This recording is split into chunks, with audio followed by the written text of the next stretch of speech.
دوستو، ملک عرب میں 1922 سے پہلے ترکوں کی حکومت ہوا کرتی تھی، جسے خلافت عثمانیہ کے نام سے جانا جاتا تھا۔ پوری دنیا میں جہاں کہیں بھی کسی بھی مسلمان پر ظلم و ستم ہوتا تھا تو ترکی حکومت اس ظلم کا منہ توڑ جواب دیا کرتی تھی۔ امریکہ، یورپ اور بڑی بڑی جتنی بھی یورپین کنٹریز تھیں، عیسائی اور یہودی، تمام لوگوں کو معلوم تھا کہ جب تک خلافت عثمانیہ باقی ہے ہم مسلمانوں کا کچھ بھی نہیں بگاڑ سکتے۔ ان لوگوں کو اگر سب سے زیادہ کسی کا ڈر تھا تو وہ خلافت عثمانیہ تھی، لہذا انہی وجہ سے انہوں نے خلافت عثمانیہ کے خلاف سازشیں شروع کی اور خلافت عثمانیہ کو ختم کرنے کے لیے منصوبہ بندی کرنا شروع کر دی تھی۔ لہذا ان لوگوں نے سب سے پہلے ایک شخص کو کھڑا کیا جو دھرم سے کرسچن تھا، لیکن ایسی عربی بولتا تھا کہ کوئی بھی اس کے اوپر یہ شک نہیں کر سکتا تھا کہ وہ عربی ہے یا غیر عربی۔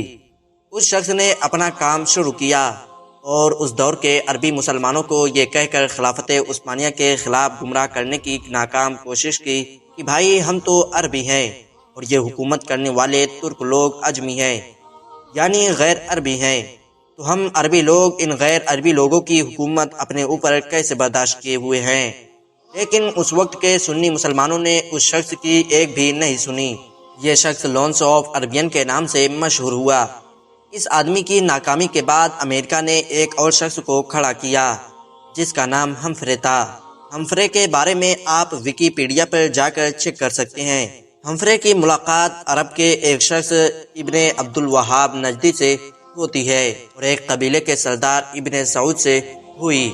ہمفرے نے ابن مسعود کو عرب کا حکمران بننے کا لالچ دیا، جس میں ہمفرے کامیاب ہو گیا۔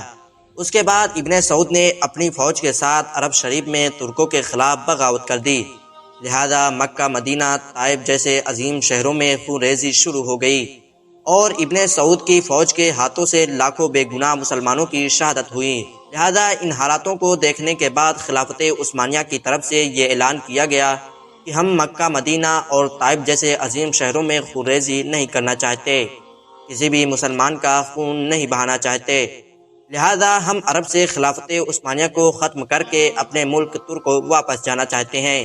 لہذا اسی دن سے مسلمانوں کا زوال شروع ہو گیا۔ حجاز مقدس کا نام اسلامی تاریخ میں پہلی بار بدل دیا گیا، لہذا حجاز مقدس کا نام ابن سعود نے اپنے اوپر سعودیہ عربیہ رکھا۔ لہذا جنت البقیع اور جنت المعلی میں اور اہل بیت رضی اللہ تعالی عنہم اجمعین کی مزارات تھیں، ان تمام پر بلڈوزر چلا دیا گیا اور ان کی تمام قبروں کو زمین سے ملا دیا گیا۔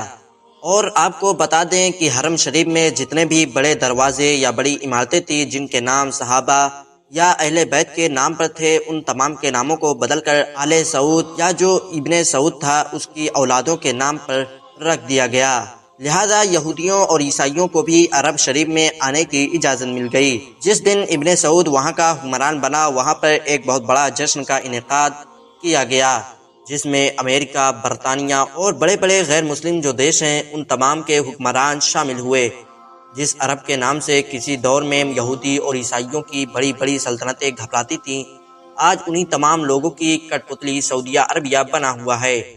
ان تمام حالات کو دیکھتے ہوئے ڈاکٹر علامہ اقبال نے اپنے ہی دور میں لکھ دیا تھا، وہ فاقہ کش کے موت سے ڈرتا نہیں ذرا، روح محمد اس کے دل سے نکال دو، فکر عرب کو دے کے فرنگی تخیلات، اسلام کو حجاز و یمن سے نکال دو۔